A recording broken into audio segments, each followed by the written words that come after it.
Oke, kita akan memulai perkuliahan kita teologi PB2 ya. Silakan siapa yang mau berdoa dan bernyanyi.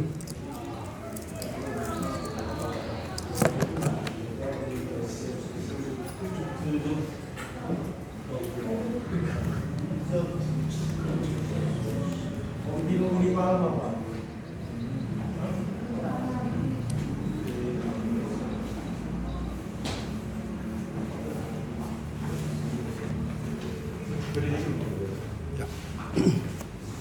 Sebelum kita berdoa, kita angkat lagu pujian. Berkumandang suara dari seberang, 2, 3 ya. Berkumandang suara dari seberang, kirimlah sayamu. Banyak jiwa dalam dosa menerang, kirimlah sayamu.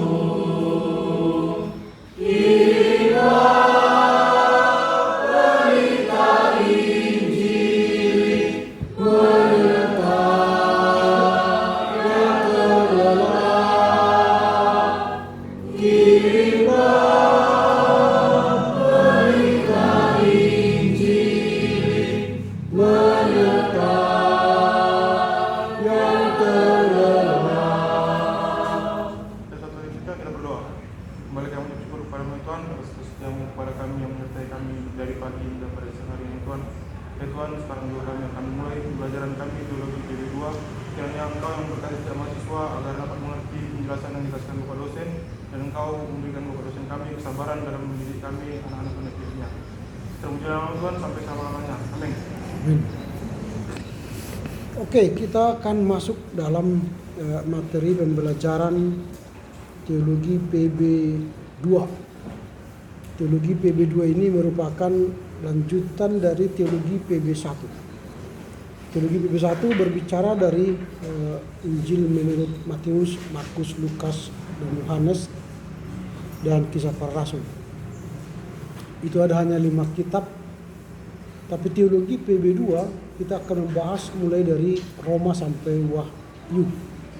Ini panjang sekali, melelahkan. Karena ini pembahasan yang cukup panjang dan padat, maka marilah kita punya semangat yang belajar, konsentrasi yang tinggi, sehingga melalui pembelajaran nanti selama 1 semester ini kita diharapkan mampu mempelajari pokok-pokok teologi yang akan kita bahas dari surat-surat Paulus, kemudian surat-surat Am, dan kitab Wahyu. Itu yang harus kita pelajari 1 semester ke depan. Sehingga setelah kita mempelajari teologi PB ini, kita diharapkan punya kompetensi, kemampuan dasar, yaitu untuk menjelaskan teologi Paulus. Kita mampu menjelaskan teologi Paulus di kitab Roma sampai Wahyu. Bisa tentang Taurat dan Injil, kemudian tentang penderitaan, kematian, dan kebangkitan Yesus. Itu tema-tema sentral yang akan dibahas melalui teologi Paulus. Yang kedua, nanti kita akan mampu atau memiliki kompetensi menjelaskan tentang eskatologi, parusia, dalam teologi Petrus, teologi Yohanes. Kemudian kita mampu menjelaskan tentang teologi surat Ibrani, Yakobus, dan Yudas. Kompetensi yang berikutnya yang kalian dapatkan selama 1 semester ke depan ialah teologi yang akan kita kaji baik dari PL dan PB. Sehingga karena kita sudah mempelajari teologi PL dan teologi PB secara menyeluruh, maka nanti akan kita lihat kajian-kajian pembahasan baik dari teologi PL dan PB. Lalu tentu akhir dari pembelajaran kita kalian punya kemampuan atau kompetensi mengaplikasikan ilmu teologi PB2 ini dalam konteks bermasyarakat dan bergereja. Jadi apa yang disampaikan oleh Bapak Ketua Mudramen GBKP tadi menjadi sebuah tantangan bagi kita. Kita bukan lagi bersaing lokal, tapi kita bersaing global. Artinya kelas ini atau saudara-saudara mampu menghasilkan teologi yang berkaliber dunia. Ya, kalau hanya mencari nilai di kelas gampang saja. Tapi kalau kalian mau berteologi, menjadi seorang teolog yang berkaliber dunia, mari belajar, berkompetensi. Jadi jangan belajar untuk mencari nilai, tapi belajarlah untuk mendapatkan sesuatu, menjadi tawaran baru bagi teologi perjanjian baru. Begitu ya.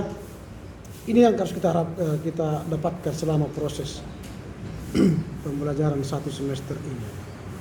Nah, karena itu untuk mencapai tugas yang besar ini, yang berat ini, maka kita akan sepakat membuat sebuah RPS. Sebuah RPS itu adalah rencana pembelajaran semester.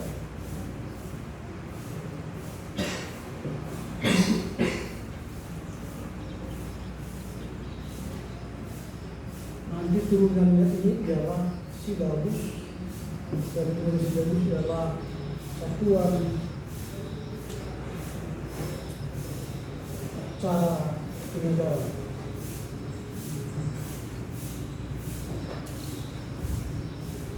Nah, ini semacam roadmap atau peta jalan kita menuju akhir perkuliahan. Jadi kita punya langkah-langkah.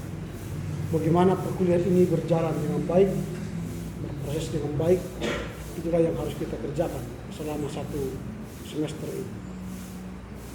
Karena kita harus tata supaya jangan salah langkah, salah jalan, supaya jangan tersesat, tetapi berjalan pada jalur yang kita tentukan. Metode pengajaran kita ada beberapa. Yang pertama ceramah, saya akan memberikan ceramah beberapa pertemuan yang membahas tentang teologi PB 2. Minimal kalian punya semacam pengantar memasuki pembahasan kita. Lalu setelah kalian sudah mengerti pembahasan kita, jalan kita mau kemana, maka kalian akan ditugaskan membuat laporan baca.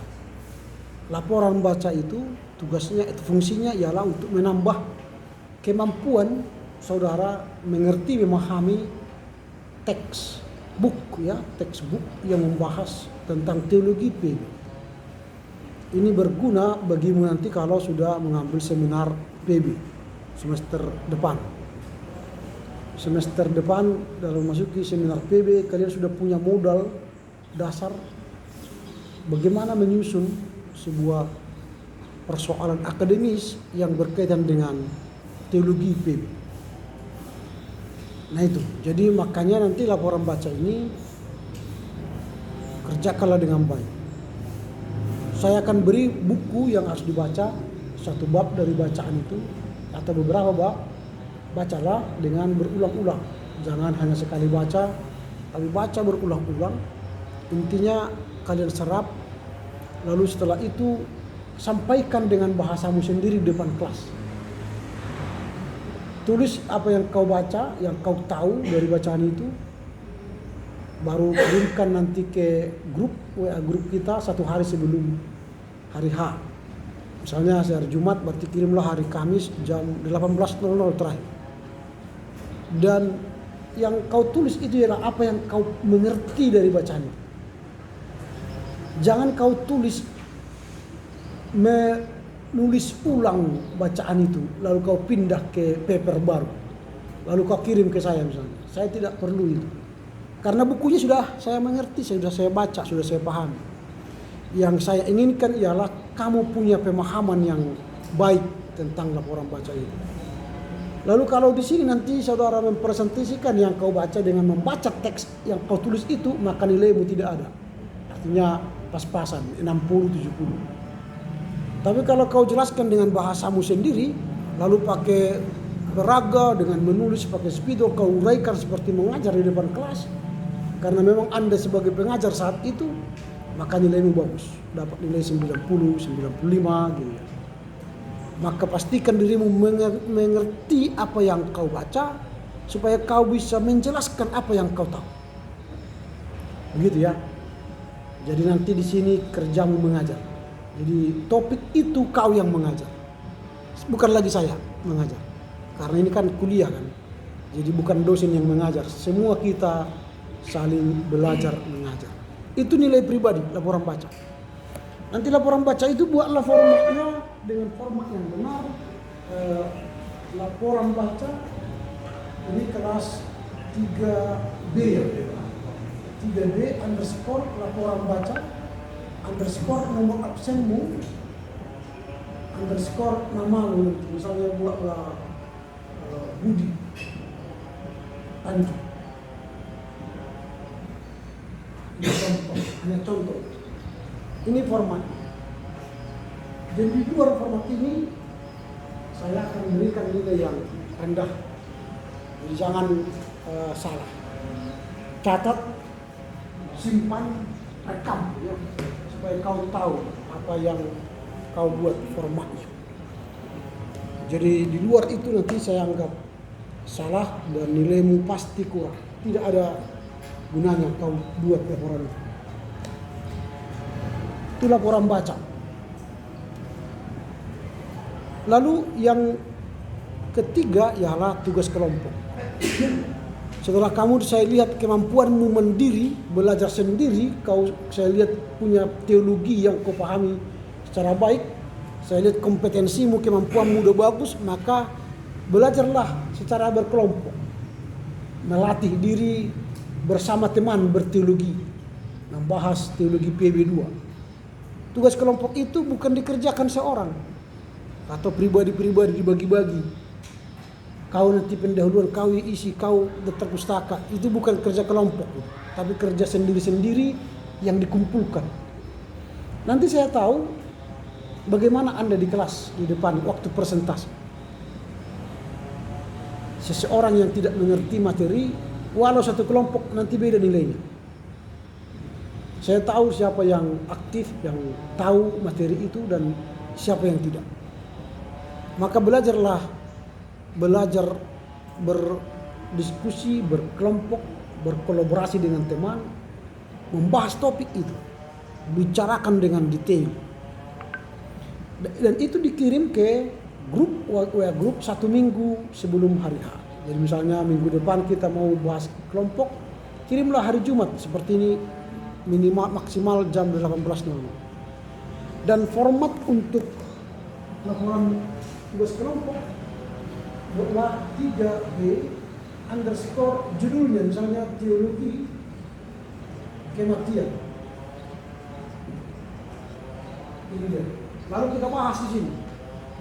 Lalu saya nilai di sini waktu kalian mempresentasi. Artinya itu nilai sementara.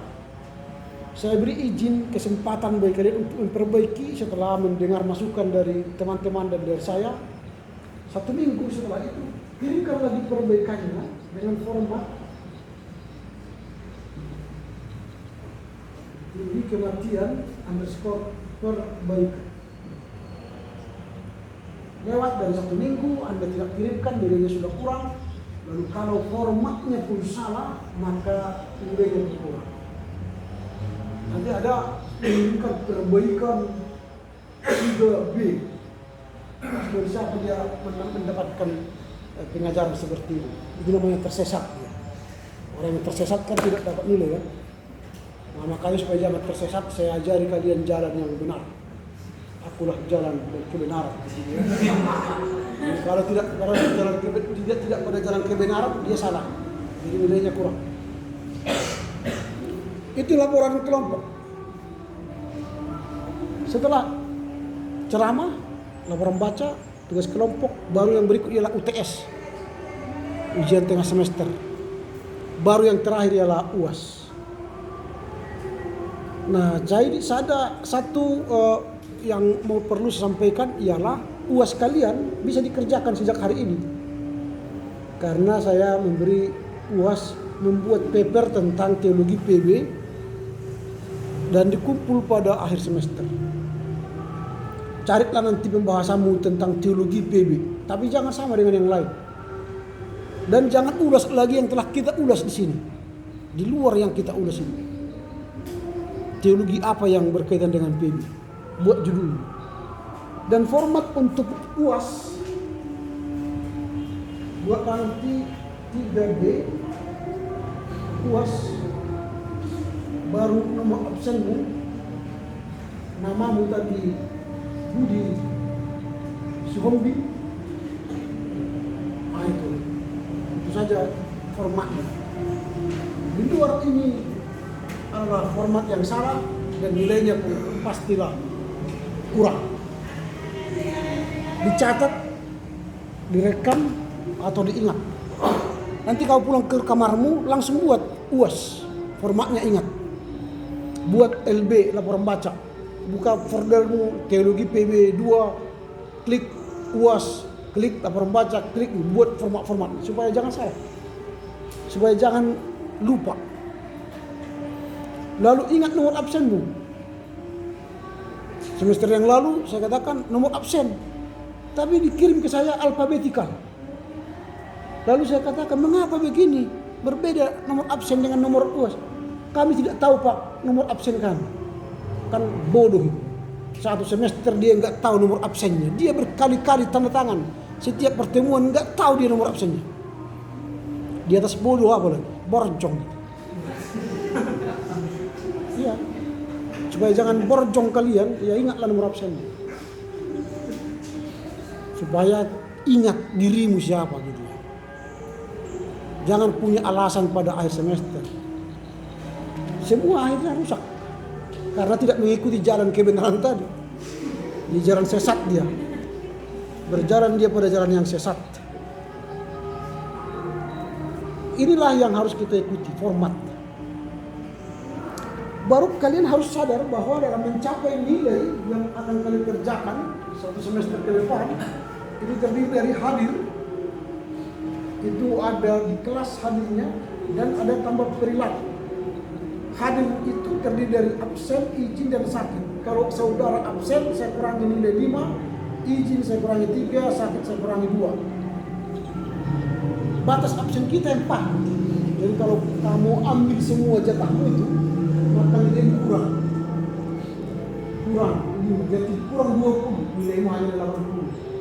Kalau sudah nilai 80, tidak mungkin dong perilaku bagus lagi saya kasih 100, tidak mungkin. Paling saya kasih 75 atau 80. Jumlahkan aja 80 tambah 75 bagi 2, nilaimu berapa? Jadi nilaimu sudah tahu kan? Yang menilai dirimu bukan saya, kamu. Ini 20%.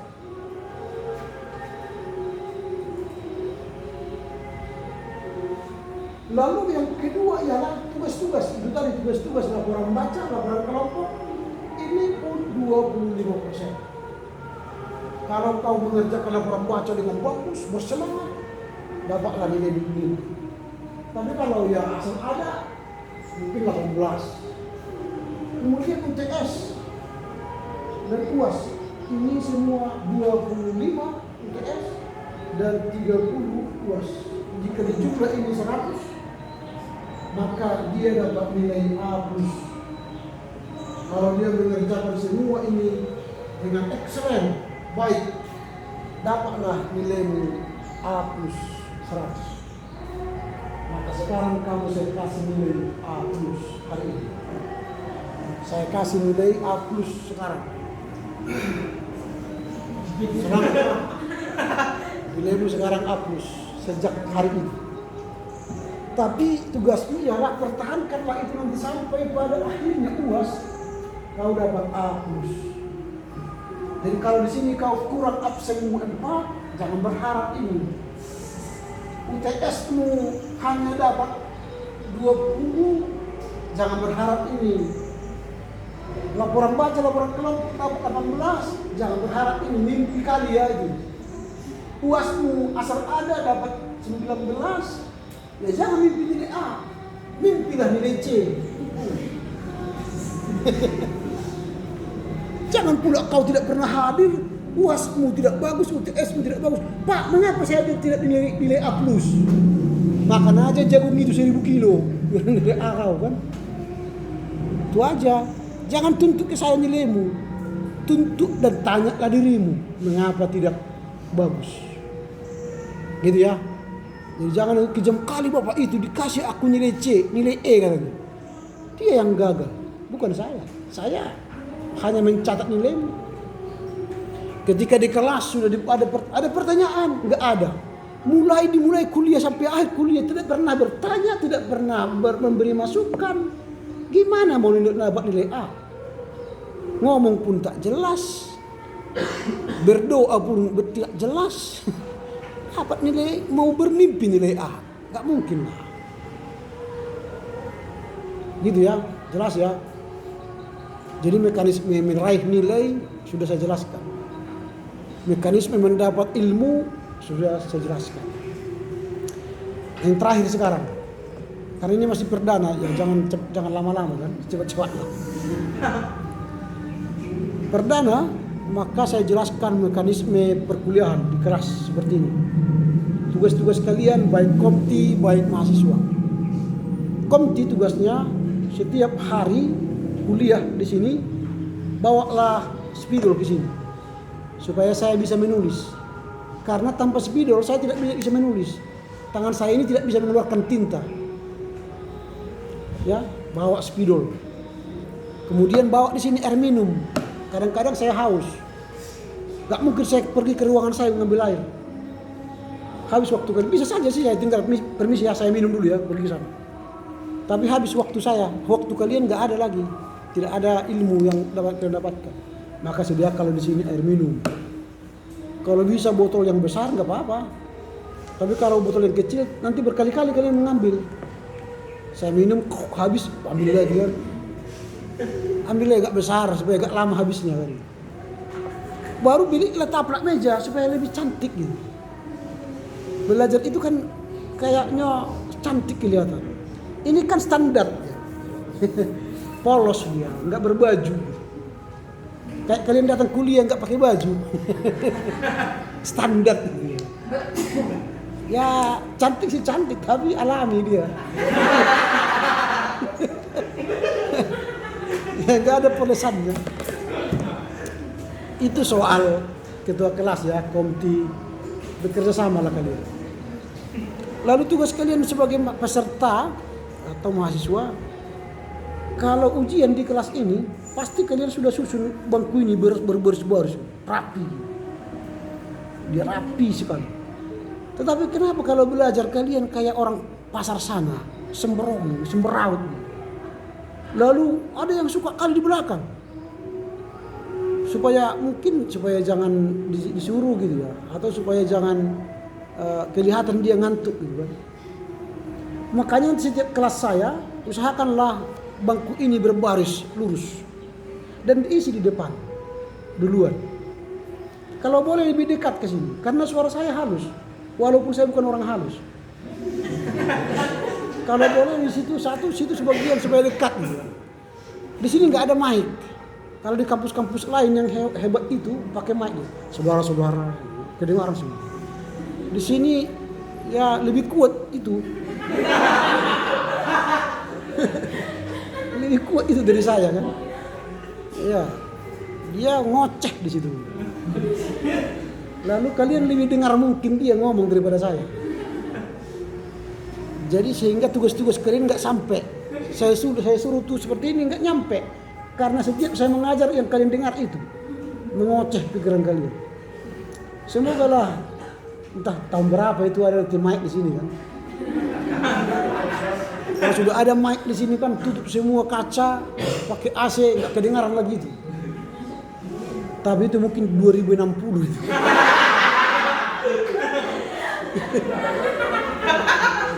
Makanya sekarang kita hadapilah yang fakta sekarang ya. Kita hadapi fakta sekarang bagaimana caranya ya berarti kalianlah lebih mendekat ke saya gitu. Atau saya yang mendekat kepada kalian gitu. Saya pindah ke sana gitu.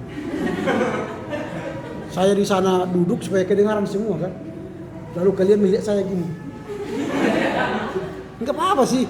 Kalau kalian nggak mau pindah ke sini, saya yang pindah ke sana. Minggu depan saya pindah ke sana. Supaya lebih dekat gitu. Jadi yang di depan ini melihatnya gini. Terserah pilih mana nanti.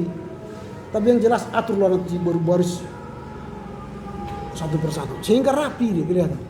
Kalau udah rapi enak mengajarnya pun enak, cara melihatnya pun enak gitu. Kita lihat gini.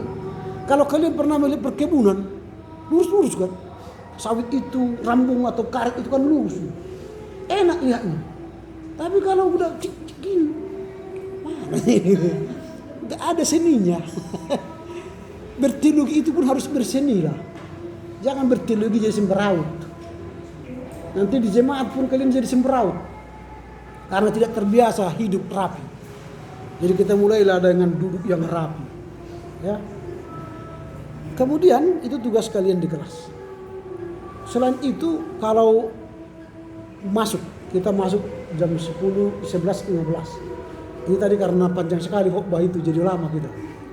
Enak sih khotbahnya ya, tapi kelamaan. Jadi terganggu jam kuliah kita. Tapi nggak apa-apa lah sekali-sekali kalau ketemu ramen kan harus nggak apa-apa lah panjang ya. Nggak apa-apa lagi. Tapi nanti 10, 11, 15 kita masuk. Jangan biarkan saya duluan masuk, lalu kalian. Itu berarti siapa yang masuk setelah saya anggap absen. Ya, walaupun kau masuk ke sini, tetap aja saya anggap absen. Jadi lebih baik kalian dahulu, lebih duluan masuk ke sini. Gitu ya, itu soal masuk. Lalu soal memimpin nyanyian dan doa. Pilihlah, pilihlah dari absen kita. Urut 1 dia doa pembuka. Nomor urut 2 doa penutup. 3 gitu seterusnya. Lalu sudah sampai ke bawah ulangi lagi. Kalau kembali nomor 1 dia doa penutup, nomor 2 doa pembuka. Atur aja. Supaya teratur. Ini disuruh berdoa. Ditunggu sampai 5 menit. Hanya untuk berdoa saja ditunggu sampai 5 menit. Entah siapa yang mau berdoa. Kalau seperti itu saya tinggal. Berarti kalian tidak butuh doa. Udah pergi aja aku. Jadi hati-hati nanti kalau tidak ada yang mau berdoa saya tinggal. Jadi segeralah. Kalau siapa yang berdoa, langsung aja. Nyanyiannya, ambillah nyanyian dari gereja-gereja kita. Jangan tadi seperti tadi. Jadi nanti ada GBKP Pentakosta gitu. Ada nanti HKI Pentakosta gitu. Karena dipelajari kalian di sini lagu-lagu Pentakosta semua. Padahal kalian punya kita enden-enden, buku ende, kita haleluya, sinuno, buku nyanyian Zinuno, ya kan? Zinuno itu. Ada buku ende yang Kola Mandailing. Yang kalian nyanyikan Pentakosta Harismatik. Aneh. Apakah kalian kekurangan lagu? Kalau di total jumlah lagu itu dari 8 gereja itu mungkin 3.000 lagu itu, bahkan 5.000 lagu. Masih kurang lagi. Kalau masih kurang biar ditambah dari roba kan. Masa kalian nyanyi orang lain? Nyanyikanlah, banggalah punya kita enden-enden. Banggalah punya buku ende ya. Jangan orang lain mempengaruhimu. Kaulah yang mempengaruhi orang lain. Pernah enggak kerja Pentakosta? Pernah kalian dinyanyikan di situ buku ende haleluya? Nyanyian buku kita enden-enden? Enggak kan? Artinya mereka tidak terpengaruh dengan nyanyian kita. Tapi kita, wah cepat kali terpengaruh dengan nyanyian mereka. Berarti kalian tidak punya daya pengaruh.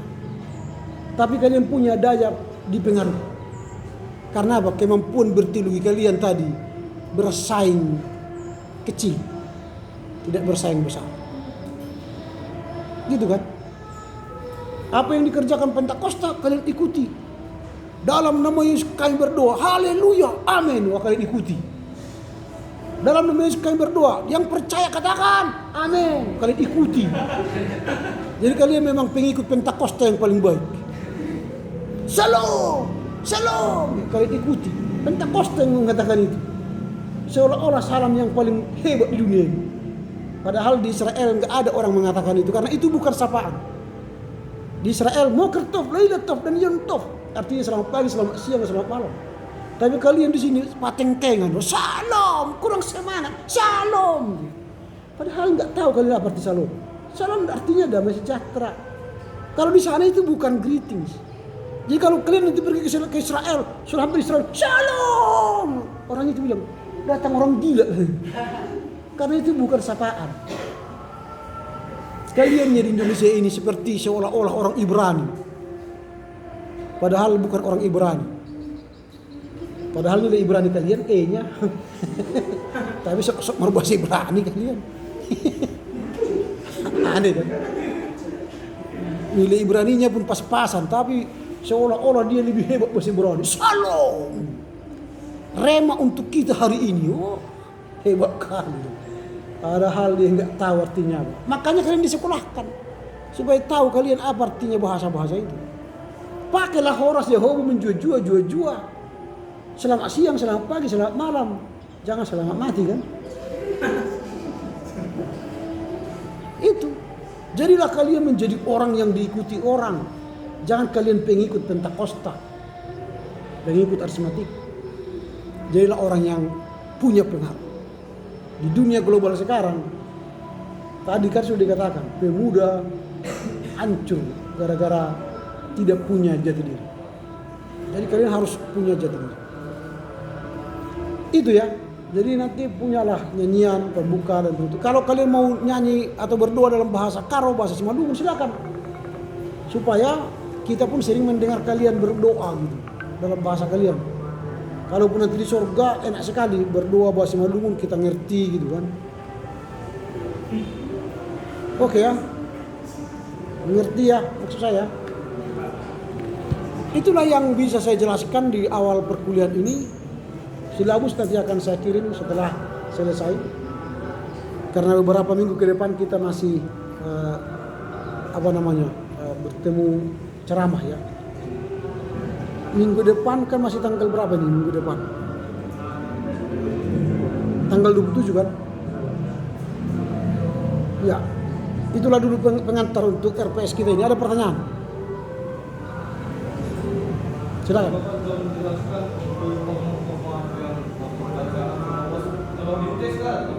UTS nanti ujian di kelas. Jadi tidak ada makalah. Jadi ujian menulis ya. Ya.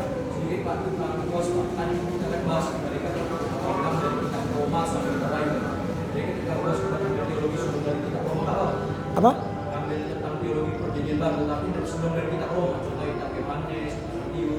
Gak bisa, ini kan teologi PB2. Kecuali kau mengontrak teologi PB1 lagi. Tidak apa-apa. Kita sudah punya batasan. Roma sampai Wahyu. Kalau kau kirim nanti misalnya teologi Injil menurut Markus, nggak apa-apa, nilaimu nggak ada, itu aja. Boleh saja. Atau teologi Yosua misalnya, nggak apa-apa. Saya tak nilai berdasarkan hasil yang saya terima. Karena saya sudah jelaskan di sini kan, dari mana. Tadi saya katakan sudah ada roadmap kita, peta jalan. Di luar itu dia sesat. Kalau mau sesat nggak apa-apa. Perbaikannya nggak ada. Perbaikannya, oh ini sesat. Ulangi lagi, UAS menggar lagi. Saya tinggal nilai.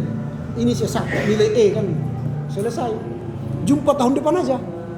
Belajar kebenaran lagi gitu. Supaya jangan sesat lagi kan. Ini saya pilih jalan kebenaran sekarang. Terserah mau sesat nggak apa-apa. Saya sih nilai aja. Tersesat kurangi nilainya. Sesat kurangi nilainya. Oh saya mau benar, nilai bagus. Karena di zaman digital, kalian kan anak-anak era digital, generasi alfa kalian. Di generasi alfa ini salah format tidak mau diterima. Coba buka handphone kalian. Kalau kalian kasih ke saya handphone kalian, saya buka, saya buat formula saya gini kan nggak bisa kan? Atau saya masukkan angka-angka saya, bisa nggak? Harus sesuai dengan format kalian. Maka dia terbuka. Itulah kalau kalian tidak sesuai dengan format, ya nggak terbuka kebenarannya. Yang terbuka apa? Kesalahannya. Ya nilainya apa? Ya jong. Gitu. Langsung saya buat nilai jong langsung. Capek saya memperbaiki itu. Kalau saya perbaiki lagi formatnya, itu menambah energi saya. Daripada kurang energi saya, lebih baik nilaimu saya kurangi. Itu saja, gampang kan? Hidup ini harus gampang dan sederhana. Jangan menambah pikiran. Supaya jangan menambah pikiran saya buat aturannya. Lalu kalian ingat dalam setiap perkuliahan bahwa peraturan yang pertama, dosen tak pernah salah. Peraturan yang kedua, jika salah, ingat peraturan yang pertama. Makanya jika nilai A plus permintaanmu, ikutilah permintaan dosen. Ikuti aja. Tapi kalau melawan, enggak apa-apa, lawan aja. Nilaimu jadi E, dibaca terbalik A itu, E. Siapa yang melawan kehendak dosen, kemauan dosen, ya tidak mungkin lah dapat nilai A, enggak mungkin. Saya kasih jalan seperti ini, formatnya begini, kalian lawan, kalian buat semau kalian, kehendak kalian. Enggak apa-apa, saya turunkan nilainya.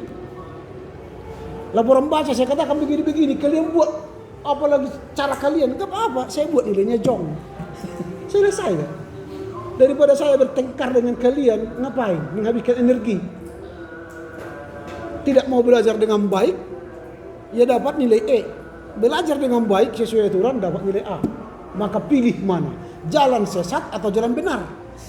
Kalau mau jalan benar dapat nilai A, jalan sesat dapat nilai E. Terserah. Apalagi sudah mahasiswa tidak ada paksaan. Kalau masih SD bisa dipaksa. Pukul kau ya, bisa. Kalau sama kalian ngapain? Kalau berkelahi kita mungkin kalah saya. Ngapain dilawan fisik kan? Lawanlah dengan ideologi. Orang yang besar itu bukan karena fisik. Orang besar itu karena apa? Idea pikirannya, ideologinya. Gitu ya. Ada lagi pertanyaan? Cukup jelas atau kurang jelas? Jelas ya. Jadi kalau minggu depan kita ketemu di sini, kelas sudah rapi. Ya, rapi kelas. Di sini pun rapi, tertata semua.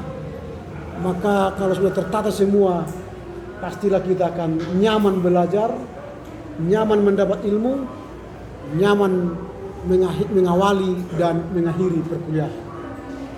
Oke, cukup sampai di sini ya.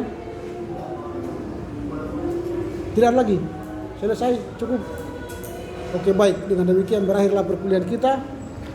Semoga Tuhan menolong kita berdiskusi, berdialog, belajar satu semester ke depan tentang teologi PB2. Selamat siang dan selamat menikmati makan siang ya. Silakan siapa yang menutup dengan nyanyi dan doa.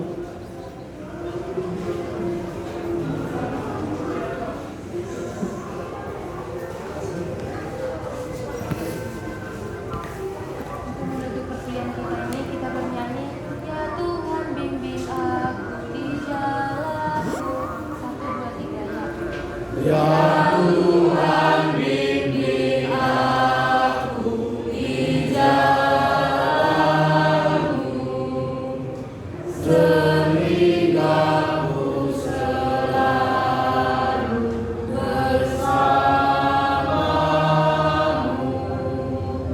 Engganlah